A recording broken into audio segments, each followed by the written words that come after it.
everyone, welcome back to the MyClayCo studio. Today we are going to be having some fun creating with micas and pigment powders on polymer clay. Now if you haven't used these before, they are fabulous. If you follow us on our socials, you will know that we are slightly obsessed with them just because there is so much you can do with them. I'm going to be running through a few different techniques today. We're going to be looking at colouring your clay with them. We're also going to be doing some stencil art, and I'm going to be showing you some really cool chameleon powders. Today I am going to be using MyClayCo pigment powders as well as the Jacquard Pearl Ex pigments, but you can use whatever you have handy. If you don't have any pigment powders on mica handy, you can actually also use some makeup. So eyeshadow, for instance, will work in a similar way. So if you've been looking for something to do with those blue eyeshadows from the 70s, this is it. Now make sure you stay until the end because we are also going to be talking about some sealants that we use with micas and pigment powders. But for now, let's get on to the fun stuff and start creating. We are going to kick off our creating today by colouring some translucent clay and creating a faux stone effect with that. And we're then going to be colouring some liquid Sculpey with the pigment powders. Now I've got some translucent Cernit clay here, and I'm also going to be working with this Reflex Violet Pearl Ex pigment. So what I'm going to do is just colour this clay using the powder. So, and I'm going to colour one darker than the other just so you can see the difference it makes with adding a little versus adding a bit more. So let's just add, now a little bit goes a long way. So I think what we will do, let's look at adding that amount there, and I'm gonna add a really tiny bit to this because I do want there to be some contrast. Just thinking we might add a little bit more to this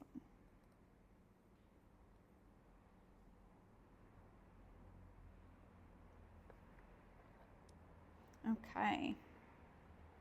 So I'm just going to fold this over, and basically we're just going to work in that colour. Now we do quite often get asked what is the difference between mica and pigment powders.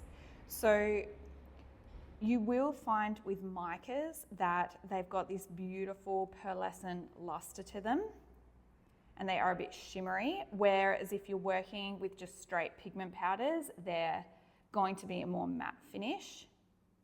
The other difference I find with micas and pigment powders is that pigment powders do tend to have a more concentrated colour. All right, we're starting to get here with this.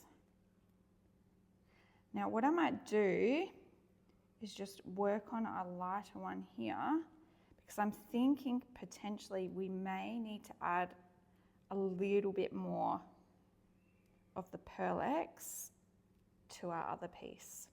I just want to make sure that there definitely is some really nice contrast there. Whew. It can be hard work mixing by hand. I might go run these through our pasta machine and I will be back.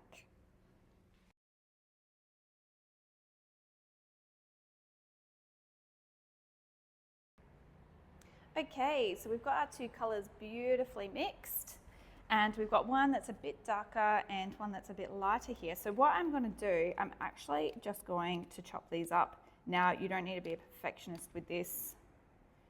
We just want to have cute little cubes. As you can see, they're not perfect squares, but that's totally fine. And I'm just going to chop this one up the same. Once again, definitely not perfect. And as I mentioned earlier, we're going to create a bit of a faux stone look with these earrings.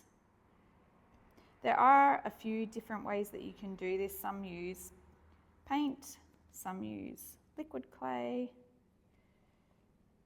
I'm going to be doing a pretty simple version of it today, and I am just going to be adding some metallic leaf. All right, now with my metallic leaf, so I'm going to be adding thought some gold would look nice with this, but I'm also going to be adding some purple. All right. Mush that all together. We want to make sure that it gets dispersed throughout. Nice and dispersed throughout while still giving it a bit of randomness, because as we know, if you look at a real stone, they're definitely not perfect. All right, I'm just squishing this into kind of like a little cube here. And then what I'm going to do is cut some slices from it. And we're going to make a sheet that we can cut some earrings out of. And I'm just squishing it together because I want to make sure that there's no holes and gaps there where we've put the bits of clay together. Okay, the moment of truth.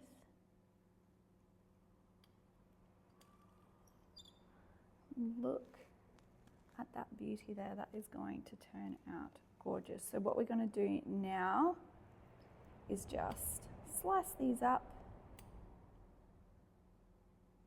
I'm really happy that I went with the 2 tones of the purple. I think that is going to make a really nice effect. So try get these cuts as even as possible. As you can see, I haven't done a great job of it, but it just means we're about to lay them down flat.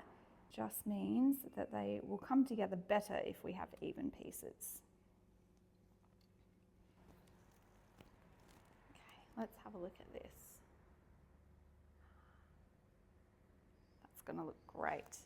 Okay, so as I said, we are just going to lay these down.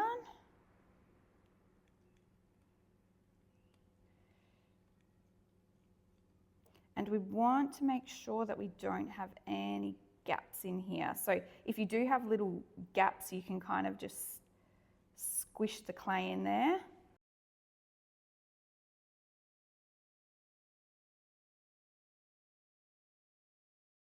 Okay, and I'll just take my roller and I will just roll this together. And I'm going to do the same thing again, and I am just going to run this through the past machine.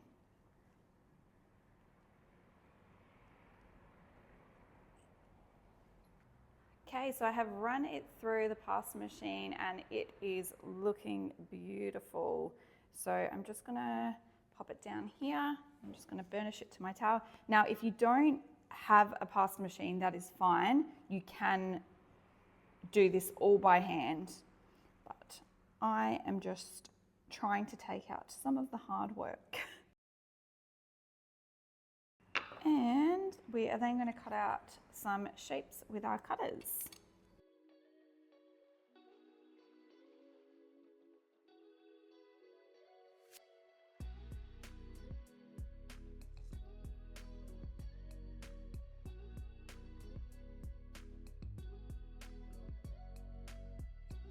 Okay, let's peel this off.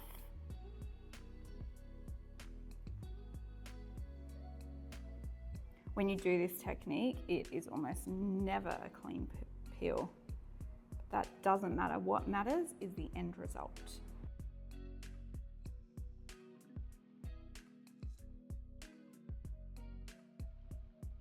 If you do have little bits like this that get stuck in there, that's fine. Once we've baked it, we'll just be able to pop them out of there. I just like to take off as much as possible so that I can reuse the rest of this.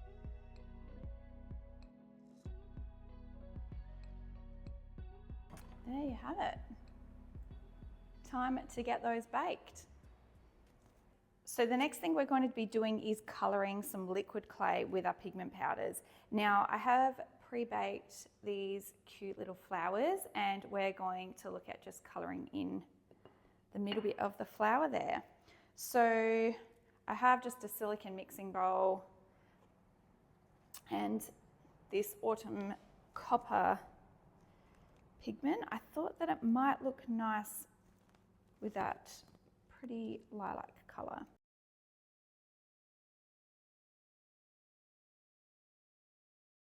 And we'll get some of our liquid clay. I'll just pop this here, and I'm just going to squeeze this in.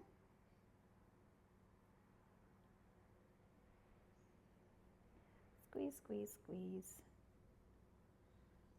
Oh, and you can already start to see where it's starting to mix. I think this colour is going to be gorgeous. All right, let's try mixing that in, and then if we do want to add some more liquid clay afterwards, we can. I always love this bit. Look at it. Look at it. It's beautiful. I can feel that that's quite stiff. I am actually just going to add a little bit more liquid clay.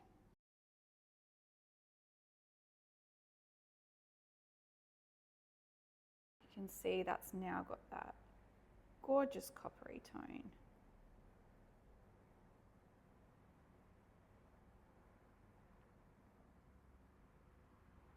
It's actually quite fun to experiment with all these different colours and see what you come up with.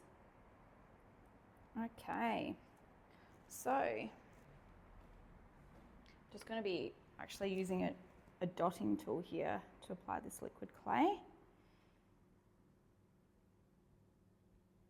I find them pretty handy with making sure that you stay in the lines. So, and as you can see, the consistency of liquid clay isn't super runny, so it's quite easy to work with. And we'll just do our other one here. I'm just going to move this because I'm at serious risk of that going everywhere. There we go. Oh, that makes it a bit easier. So, and with this, because it is liquid clay, you do need to bake it for it to set. So you don't have to worry about this drying or anything while you're working with it, which is great.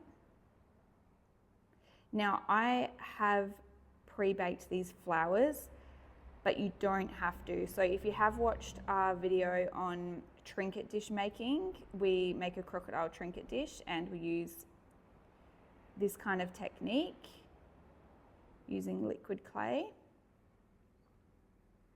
But that's actually done on raw clay. So you can use raw clay or baked clay. I tend to prefer to do it on baked clay just because I'm always nervous that I'm going to squish the raw clay in some way when I'm putting it on. Or the other fabulous thing is that if you do make a mistake, you can actually just wipe this off and start again, which is awesome. Okay, we've got our pretty little flowers. And they are also ready to be popped in the oven.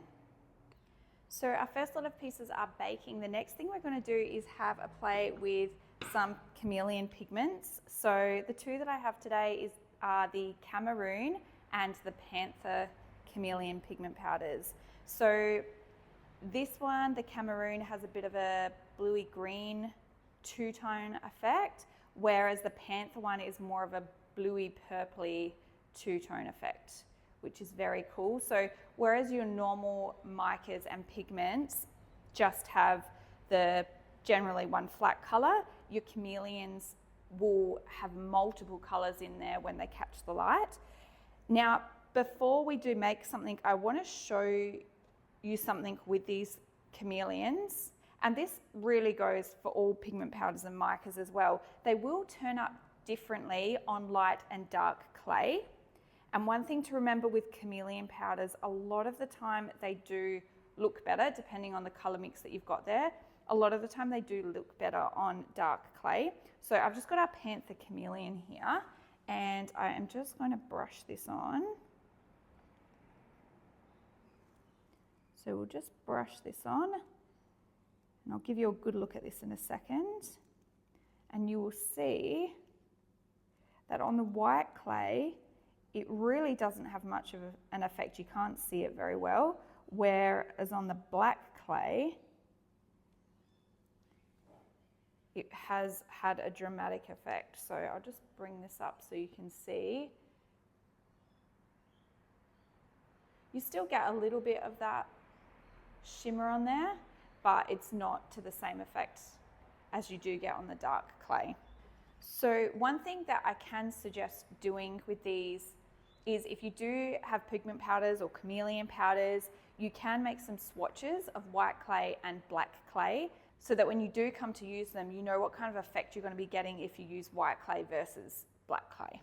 Okay, let's make some cute things with these chameleon powders, hey? I'm just gonna pop our panther one out the way, and we are gonna start with the Cameroon one and these cute little chameleons. Okay, so I've got my clay all ready to go. This is just a green we've got going here that I thought would team well with the Cameroon.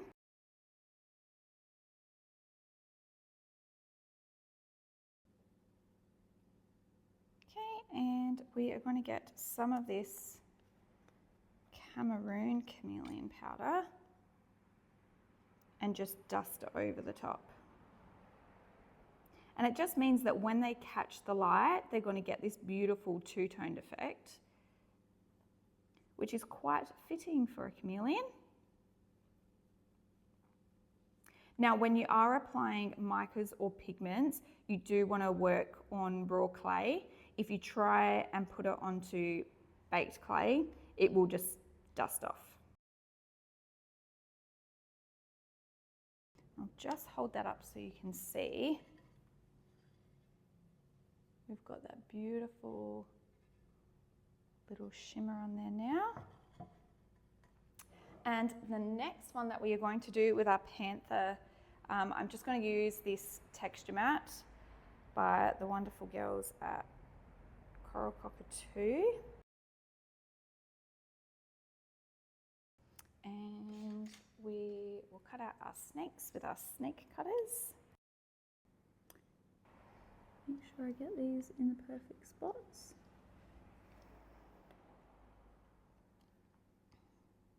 I like using a clay press because you can get a really even press all around with your cutters.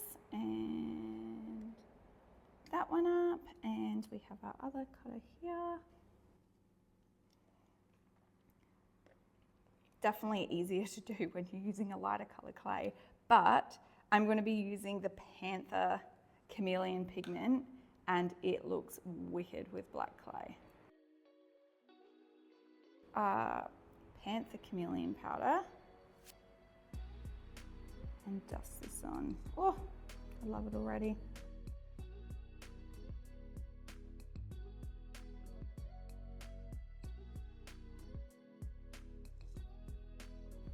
Beautiful. I'll just give you a look at that one too.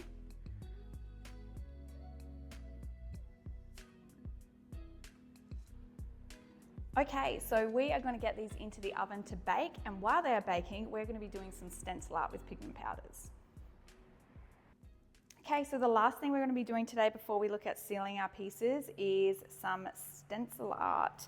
So what I'm going to start with doing is just taking my stencil, and I'm just going to lightly roll it into my clay. It is a great idea to use depth guides, just so we can make sure we maintain an even thickness. All right. And I thought the colors that I would use with this, I'm going to go a bit of a two-tone effect, and I have the sea glass here and also the duo blue-green, which I absolutely love. And I've also got these little tubs. So the reason why I'm using them is that I'm worried about cross-contamination, and I find that it's really handy to use these little tubs so that you don't have that.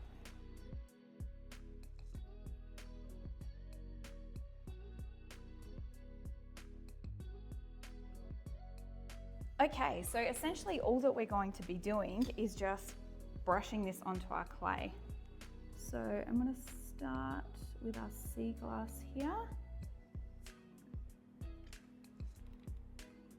And I'm kind of just going to do all of the centers. I'm hoping that we can get similar to like a kind of Skinner blend effect by blending the two. And don't worry about all of this excess stuff here, because we will make sure that we get rid of that. I absolutely love doing this kind of stencil art with pigment and mica powders. I find it very relaxing and therapeutic. Like how you have adult coloring books. I feel like this is adult coloring for polymer clay artists. Only the fabulous thing for me is that I don't actually need to stay in the lines. The stencil is doing that job for me. So I'm just going to pop all of this stuff to the side, so I don't want to sneeze or something and powder go everywhere. And I'm just going to grab a big brush. As I said, this is a very important step to make sure we don't have any residual pigment powder or mica there. All right.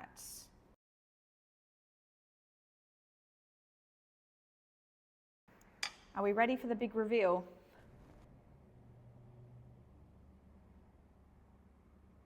Wow, look at that. It is absolutely gorgeous. So I have a few different cutters here, and now I have the very tough decision of what is going to be the right cutter to use with this. So I think that will look cool. I think that might be a bit too geometric.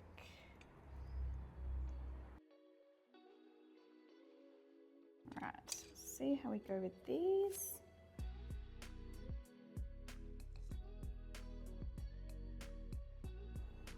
When I'm cutting out my pieces, I try and make sure that they're quite similar.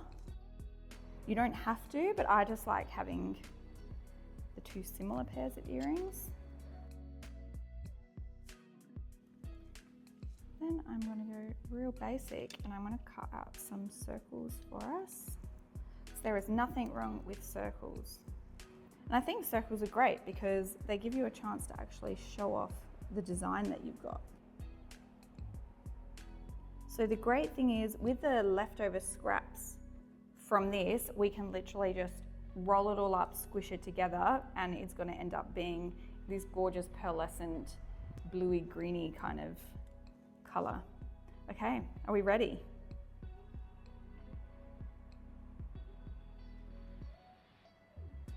And once again, we are going to go pop these in the oven. Now, when I come back, I'm going to have all of the creations that we've made today, and we are going to be talking sealants and the different ones that we use. So we've baked all of our pieces, and I really just want to give you a quick look at them. They have turned out amazing. We do now need to put some kind of sealant on there. Now, it's not 100% vital that you do seal them, because if you have a look at this, if I take this piece and I rub my finger, you can see it doesn't actually come off. But you will find that even if you've brushed it all off, no matter how much you have, there always seems to just be a slight little bit of residue. So I always think it's a great idea to just give them a really thin seal over the top to make sure that it all stays put. Now, our exception to this rule are our beautiful flowers that we've got here. Because they were done with a liquid clay and we mixed that pigment into the liquid clay, we don't need to do anything with these guys. So I'm just going to put those ones to the side. Now, the other thing that I did want to show you, look at this. Isn't that beautiful? So you can see with these ones, we've got that beautiful mix of the darker pigmented clay mixed with the lighter pigmented clay, and I'm so happy with how they turned out. With these ones, I have just popped a thin layer of resin on there, so you can see that they've come out really nice and shiny. I'll give you a look at these. So we're not going to be going through resin today. These have been done with UV resin. that is a whole nother video in itself, because you do need to be careful when you're using resin and make sure that you adhere to proper safety precautions and wear all of the gear necessary. But what I thought I would do is I would just show you the difference between sealing these with just a gloss glaze versus the resin, and you can see why I love resin for 4Stone, because it just makes it look absolutely gorgeous. So what we are going to do, I've got these little pots here. Again, I like to just put my glazes in. So the glaze that I'm going to put on the top of this one is just a Sculpey Glaze. This does not want to open for me.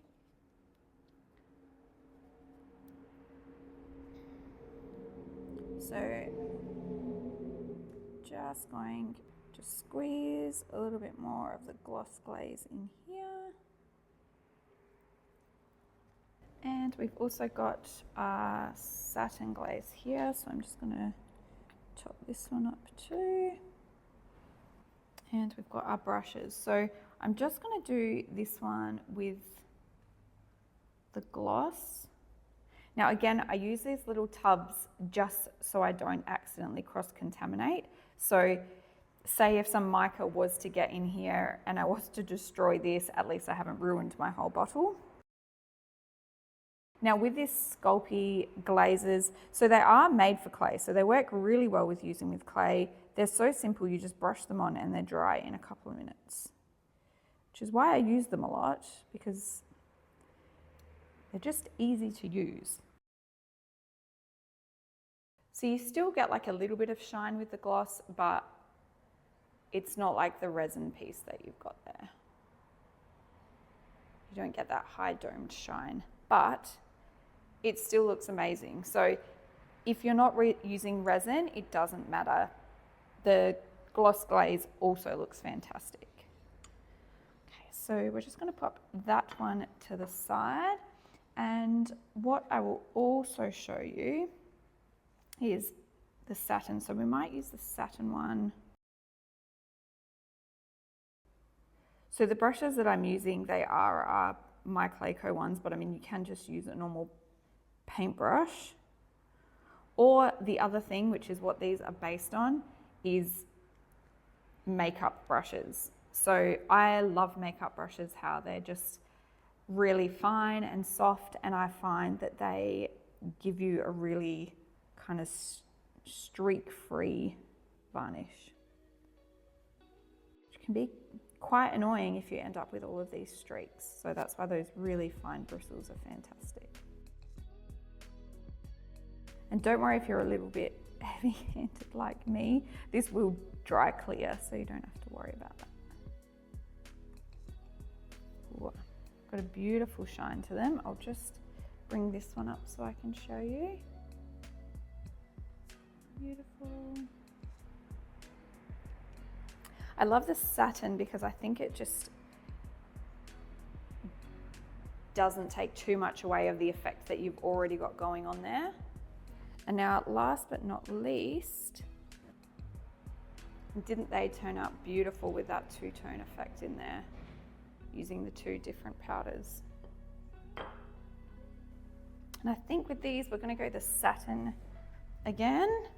Now we do get quite a few people say that when they try and do this, that their pigment kind of blends and muddies up their line. I think the really important thing is to make sure that once you have finished doing your stencil art, that you do a really good job of brushing it off.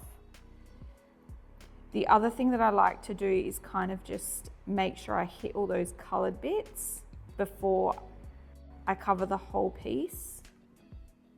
Then you can just make sure that those colored bits are staying put before you hit it up between the lines.